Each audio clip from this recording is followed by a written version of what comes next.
Thank you all. I thank you, News 18, the Power of Purpose, for giving me this opportunity to bring the thought and the vision and the ideas and the concept of my government, what we are working at, what we are looking forward to, what we are aiming towards, to get this all in front of you, to provide me this platform. I thank you. Today, when I stand here and we talk about sustainability, we talk about Viksit Bharat, we talk about आत्मनिर्भर भारत, ज़रूरी है कि इसके पीछे की जो सोच है उसको हम लोग धरातल पर उतारें। जब हम लोग विकसित भारत की कल्पना करते हैं, सबसे पहले तो खुशी इस बात की होती है कि finally we have a target in front of us. We know that by 2047, India will be a developed nation. As a youngster, a couple of years back, during my teenage, I used to wonder, looking at all the other developed countries, all the other developed nations, that why my country is not a developed nation.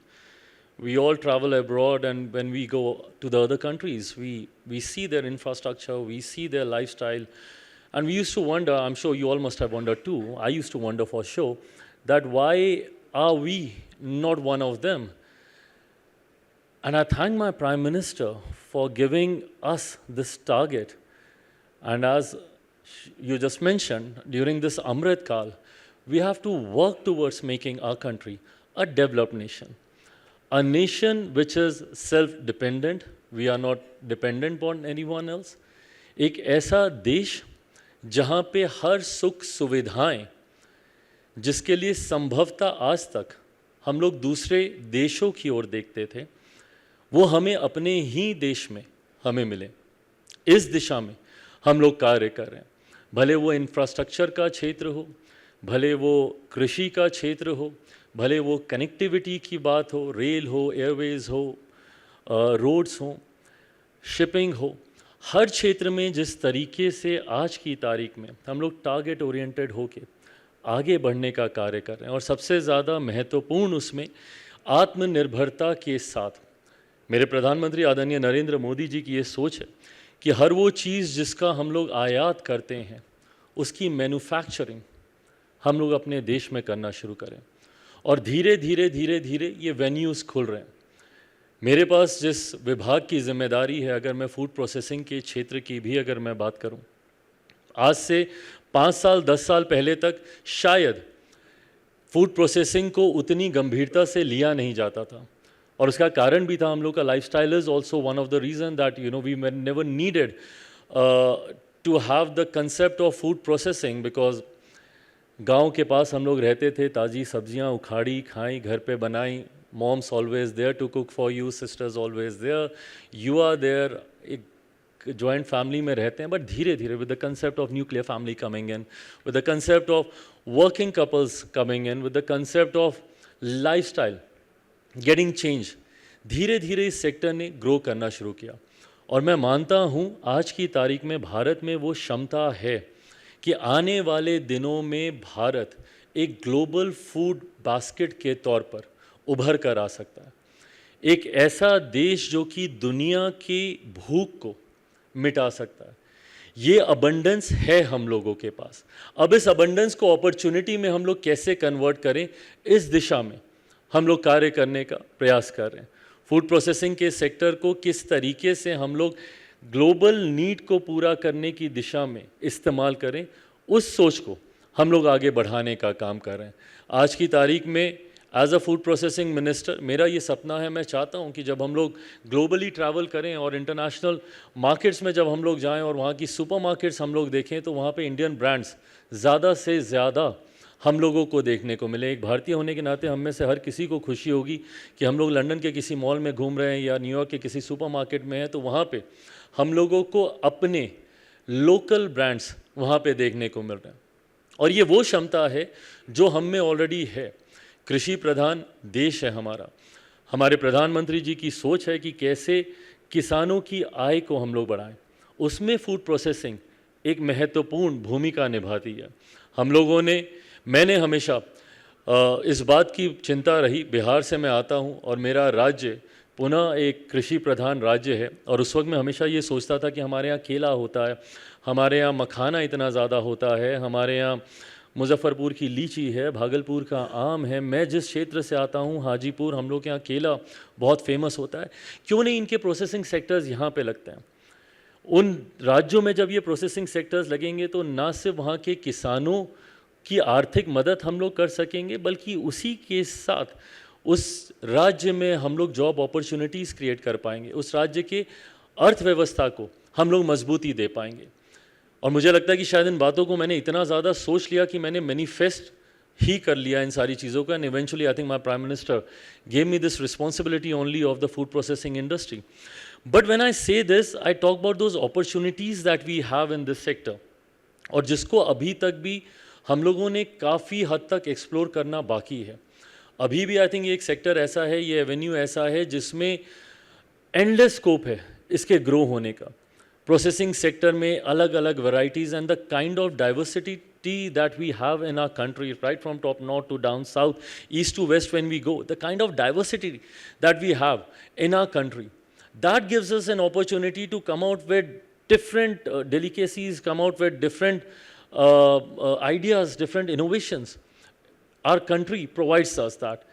और इस चीज़ को कैसे हम लोग ज़्यादा से ज़्यादा explore करें, नॉर्थ ईस्ट के पदार्थों का कैसे इस्तेमाल किया जा सके, डाउन साउथ हम जाते हैं वहाँ के व्यंजनों का कैसे हम इस्तेमाल कर सकें, नॉर्थ की वैरायटीज़ को कैसे हम लोग प्रोसेसिंग के माध्यम से दुनिया तक लेकर जा सकें, इस दिशा में हम लोग कार्य करने का हम लोग प्रयास कर रहे हैं. But then yes, it's very important, जब हम सस्टेनेबिलिटी की हम लोग बात करते हैं, ज़रूरी है कि हम लोग जब इस क्षेत्र को आगे बढ़ाने का काम करें तो किसी भी तरीके से पर्यावरण पर इसका नुकसान नहीं हो. इस प्रोसेसिंग के सेक्टर में जहां एक तरफ हमारी सोच है कि कैसे हम लोग वेस्टेज को मिनिमाइज़ करें, और वेस्टेज को ना सिर्फ हम लोग मिनिमाइज़ करें बल्कि वैल्यू एडिशन भी हम करें, कल को आपके टेबल पे जो भी प्रोडक्ट आए वो वैल्यू ऐड होकर आए. बट इस प्रोसेस में, वैल्यू एडिशन के इस प्रोसेस में कोई ऐसी टेक्नोलॉजी का इस्तेमाल नहीं हो जिससे हम लोग मौजूदा वातावरण की परिस्थितियों को हम लोग ख़राब करने का काम करें. और मुझे लगता है इस क्षेत्र में आए दिन नई नई टेक्नोलॉजीज़ आती हैं, नए नए इनोवेशंस आते हैं, नई नई स्टार्टअप आइडियाज़ हम लोग के सामने आते हैं. इस बार के बजट का ही अगर मैं जिक्र करूं, so the finance minister she is introduce irradiation units. अब ये एक ऐसी टेक्नोलॉजी है जो कि पेरिशेबल आइटम्स को, whether they are your vegetables, whether they the fruits, उसकी लॉन्जिविटी को बढ़ाता है, लंबे समय तक वो ख़राब नहीं होते, जिससे आपकी वेस्टेज आप मिनिमाइज़ कर सकते हैं. किसानों के पास उन पदार्थों को रिटेन करने की पावर मिलती है, ताकि कई बार वो जो दृश्य हम लोग देखते हैं कि सड़क पर किसानों ने अपने पदार्थों को फेंक दिया, सड़ने के लिए वो मजबूर हो रहे हैं, वो तस्वीरें आपको परेशान करती हैं. बट इन टेक्नोलॉजीज़ का इस्तेमाल कर कर हम लोग उसकी लॉन्जिटिविटी बढ़ा सकते हैं. ये तमाम तरीके की चीज़ों को आज की तारीख में फूड प्रोसेसिंग के एक सेक्टर में हम लोग जोड़ने का प्रयास कर रहे हैं.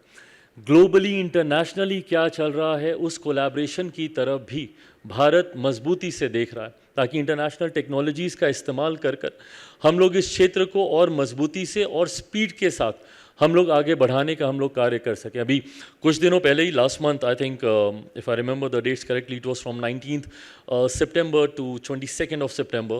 For 4 days we had this event of World Food India, where 90 plus countries participated in that event, and that was mainly for the exchange of ideas and exchange of technologies. There were a lot of B2B, G2G MOUs that were signed, and there were these exchange of new innovations that's been working in various other countries. And not only the various other countries, they participated.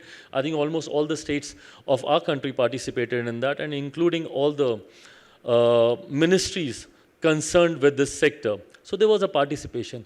So with this, we are trying to speed up this process. We are trying to speed up and to make sure that the presence of food processing, Bharat के पदार्थों का, भारत के brands का दूसरे देशों में भी दबदबा हो, उस दिशा में हम लोग कार्य करने का प्रयास कर रहे हैं. मेरे प्रधानमंत्री जब विकसित भारत की सोच रखते हैं और 2047 तक जब हम चाहते हैं कि भारत एक विकसित देश बने, उस दिशा में मैं मानता हूं कि कृषि प्रधान देश होने के नाते फूड सेक्टर का एक बहुत महत्वपूर्ण योगदान होने वाला है, और इस सेक्टर को जितना ऑर्गेनाइज्ड वे में हम लोग लेकर आगे चल सकें, मुझे लगता है ये सेक्टर उतना ही ज़्यादा ग्रो करेगा। मैं इंडस्ट्री के लोगों से भी जब जब मेरी उनसे मुलाकात होती है, and I think this is one of that platform जहाँ पे मैं ये प्रयास करता हूँ कि इंडस्ट्री की बातों को सरकार तक पहुँचाने का एक माध्यम बनूँ।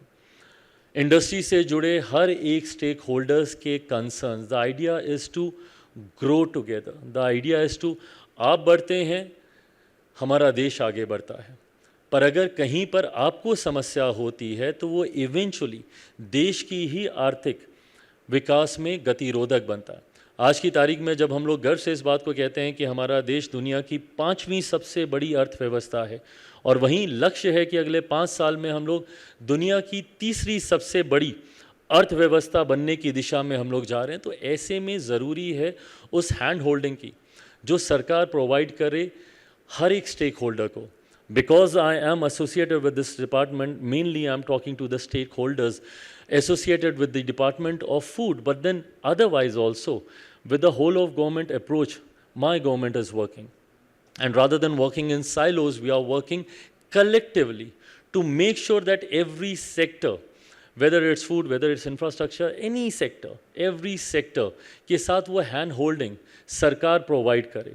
और वही माध्यम बनने के प्रयास के साथ भी आज मैं यहाँ आप लोगों के बीच आया हूँ, जहाँ मैं अपनी बातों को आपके साथ मैं शेयर कर रहा हूँ कि किस सोच के साथ हमारी सरकार आगे बढ़ने का काम कर रही है। वहीं eventually I would love to hear it from you all as well कि हम लोग क्या ऐसा कर सकते हैं। एंड मे बी इस कार्यक्रम के बाद जो फीडबैक मुझे मिलेंगे वो मेरी मदद करेंगे, ना सिर्फ अपने क्षेत्र को, अपने इस डिपार्टमेंट को, फूड प्रोसेसिंग इंडस्ट्रीज़ के इस क्षेत्र को आगे बढ़ाने को लेकर, बल्कि और भी जो सुझाव आएंगे उसको भी मैं माध्यम बनना चाहूँगा, उचित मंचों तक लेकर जाऊँ। But then at the end this is all I say कि सस्टेनेबिलिटी के साथ ग्रो करना और एक विकसित देश का निर्माण करना, एक ऐसा देश जो कि पूरी तरीके से आत्मनिर्भर हो, और हमारे देश में पूरी तरीके से वो क्षमता है। जब दूसरे देश हम लोग को सिर्फ एक मार्केट के तौर पे देखते हैं because of our population, I think that is one of our biggest strength as well. And when I say we have a lot of thing in abundance, which is the population as well. How to make this, how to convert this into opportunity is what me, my Prime Minister and my government is working towards. But then yes, all the suggestions are always welcome. मैं वो माध्यम बनूंगा, वो bridge बनना चाहूँगा industry और सरकार के बीच का। आपके कंसर्न्स, आपके सुझाव के साथ ही रिजॉल्व किए जाएं। इस दिशा में हमारी सरकार आगे बढ़ने का काम कर रही है। अंत में बस इतना ही बोलूँगा कि देश आगे बढ़ रहा है, अपने देश को दुनिया में कैसे सबसे आगे लेकर जाएं, ये हर भारतीय की जिम्मेदारी है। ऐसे में हर वो सकारात्मक प्रतिस्पर्धा, एक पॉजिटिव कंपटीशन, एक दूसरे के साथ पॉजिटिवली compete करते हुए कैसे हम लोग आगे बढ़ें और ना सिर्फ अपने देश को विकसित देश बनाएं, बल्कि दुनिया में भारत कैसे एक अपनी पहचान मजबूत सशक्त देश के तौर पर बनाए, विकसित देश के तौर पर बनाए, ये जिम्मेदारी हम सब की है। everyone counts, every individual counts। हर कोई अपनी अपनी भूमिका को निभाए, एनवायरनमेंट कंसर्न्स को लेकर हम अपनी जिम्मेदारी को निभाएं। ये जो स्वच्छता अभियान चलता है, कई बार हम लोगों के ऊपर ये लालछन लगाया जाता है, आरोप लगता है कि भाई आप लोग सिर्फ फ़ोटो ऑप करते हैं। बट मैं चाहूँगा कि ये फ़ोटो ऑप हर व्यक्ति हर रोज़ करे, ताकि हम एक सुरक्षित, एक स्वच्छ पृथ्वी अपनी आने वाली पीढ़ियों को भी सौंप कर जाए। कलेक्टिव रिस्पॉन्सिबिलिटी के साथ अगर हर व्यक्ति कार्य करेगा, सरकार अपनी जिम्मेदारियों को निभा रही है। कम ज़्यादा डिबेटेबल, पर हम लोग हर वो संभव प्रयास कर रहे हैं जिससे आप में से किसी को किसी प्रकार की कोई असुविधा ना हो, उस दिशा में हम लोग कार्य कर रहे हैं। But then yes, I know it's a long way to go. अमृतकाल की अभी शुरुआत है। अगले 25 साल पूरी मेहनत, पूरी ईमानदारी के साथ हम लोगों को कार्य करना है, विद अ होप कि आप सबका साथ मजबूती से, मुझे, मेरी सरकार को आपका साथ, आपका सुझाव, आपके मार्गदर्शन मिलते रहेंगे। Thank you so much for having me here. Thank you so much. जय हिंद।